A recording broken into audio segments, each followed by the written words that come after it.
What if Tank Davis, who can punch, who is a hell of a fighter, who is the top 10 pound for pound fighter, what if he lands a punch on this bigger guy's chin, right, who's not a professional fighter? What happens? They do it for real.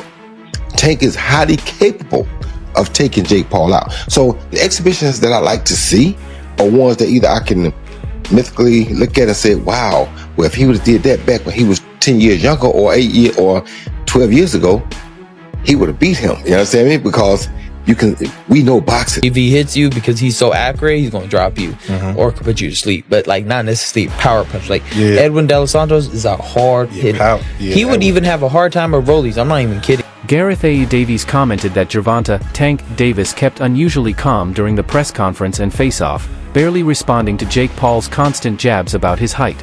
According to Gareth, Tank looked a bit hesitant at times, almost as if he hadn't wanted this fight in the first place. But he believes that once the bell rings, that quiet energy will turn into pure aggression. In his view, Davis will unleash fast, explosive combinations and end the fight within 3 rounds, completely shutting Jake Paul down. Went about the presser. He reminded me of a northern football fan being dragged to a shopping centre on a Saturday afternoon rather than being allowed to go to his favourite Liverpool seat. You'll relate to that, won't you? It was almost like he'd been shackled and dragged there against his will. Even when they faced off, it was as if Jake Paul had a bad smell about him or something. He didn't want to get near Jake Paul. He didn't want to. Just going to plug this in as well. I just realised it's not plugged in. It's almost as if he didn't want to indulge anyone at all. Like he'd signed up against his will, and then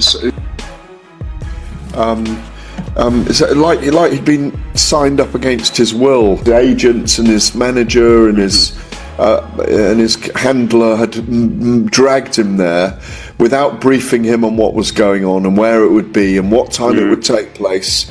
And there was this oaf in his mind standing there in front of him, this big oaf who kept posturing, and it just didn't do anything to him. I wondered at one point whether he was going to burst out with a combination of punches or something and just drop Jake Paul, who was being, measuring him up and going down to his height, and it was all very peculiar in my view.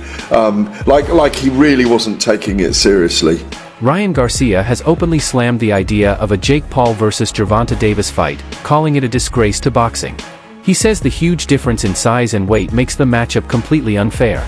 To him, it's not a real boxing contest, it's a publicity stunt designed to grab attention, not earn respect. Ryan insists that boxing should be about skill, legacy, and fairness, not social media hype or easy paydays. Watching a smaller fighter like Gervonta face someone as naturally big as Jake doesn't sit right with him. He believes it sends the wrong message to young fighters, that fame and money matter more than discipline and honor. For Ryan, this isn't entertainment, it's a threat to the sport's integrity and everything real boxers stand for. Mainly Jake's, and we're not falling for the Disney Channel bit no more. We're not falling for you're not a fighter no more. We're not falling for that. You're ranked as a cruiserweight and you're out here trying to fight a lightweight. And on top of it, you were just talking about fighting Anthony Joshua. That doesn't make no sense. And I just felt like it was a disgrace to boxing, and kind of it was not a good move by Jake Paul. I understand people saying, Gervonta got to go get his money, blah, blah, blah. But, we're not talking about that shit. We're talking about the sport, bro. We're not talking about, you got to get that money, bro. Yeah, but everybody's open to criticism. That's the whole point of this media shit. That's why they talk about basketball players. They don't talk about, LeBron's making too much. Nobody cares, bro. If LeBron's missing the shot, he's missing the fucking shot. So, at the end of the day, bro, I just thought it was a disgrace to the sport. Because on one end, you got the casuals, right? The casuals don't see the weight difference. They see Jake Paul and Gervonta Davis. Yeah. And if Gervonta Davis doesn't fuck up Jake Paul, they're going to think Jake Paul is some pound-for-pound champion type of fighter. Yeah. And to me, that's just it's tricking the public, and it's kind of bullshit, bro, at the end of the day. Because at the end of the day, if Gervonta was Jake Paul's size, we wouldn't even be having this conversation. There probably wouldn't even be a fight. Yeah, you know what I mean? So I just think that it's a disgrace to boxing. well, we got to play devil's advocate because people were saying, well, Ryan, you called out Jake Paul before too, so how would you say that? What do you have to say to the people that were saying that? Well, I'm way bigger than Gervonta Davis. Gervonta Davis is 5'4", and his last fight was at 133. My last fight was 147, and I walk around 170. So, I mean, 170 to 190, whatever, however big is not too much difference. But you got Gervonta Davis, he's actually really small. Like, when I fought him, he's small. Yeah. So I just think it's a very unfair fight. Nobody was complaining when Jake Paul was fighting Julio Cesar Chavez. Right. Nobody was complaining when he's fighting Anthony Joshua. And I still think Jake Paul's a cool dude. But shit, he's called me out on my shit. I'm gonna call him out on his shit, bro. That's a fucking disgrace of a fight. Yeah. You know it. Just like Mike Tyson, low key was a disgrace, but we accepted it. But Yeah. he was 60 years old. I mean, Right. what the f we talking about here? That's crazy. Sean Porter views the Gervonta Davis versus Jake Paul matchup as a sign of how much boxing has changed. He believes the new generation of fighters is more interested in quick paydays than in building a lasting legacy. According to Porter, Davis has joined the group of boxers chasing money instead of meaningful challenges. He recalls that true legends used to take real risks, fighting the best to earn their place in history.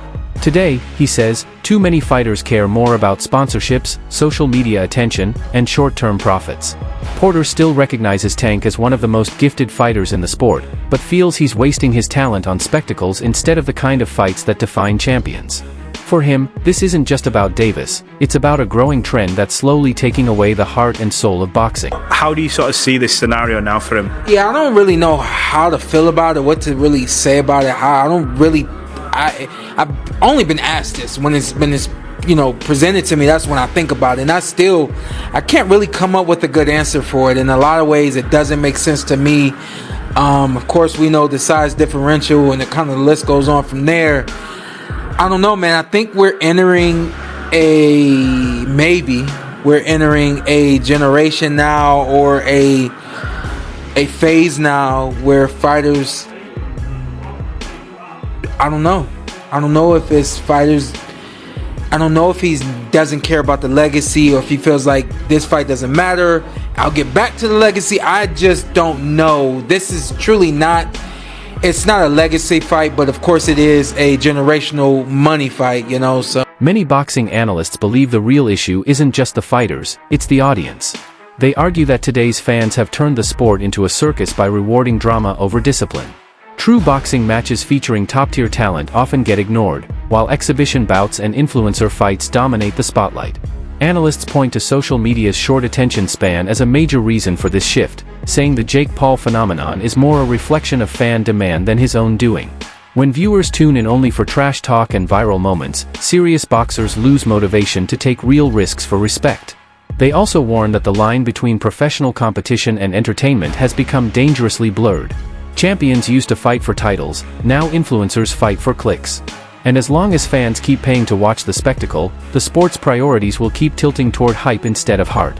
Has evolved to where it's at. I'll expand on that. For one, you have good fights where I'm not talking about these type of fights, crossover type of fight, former Disney guy, influencer stuff, not.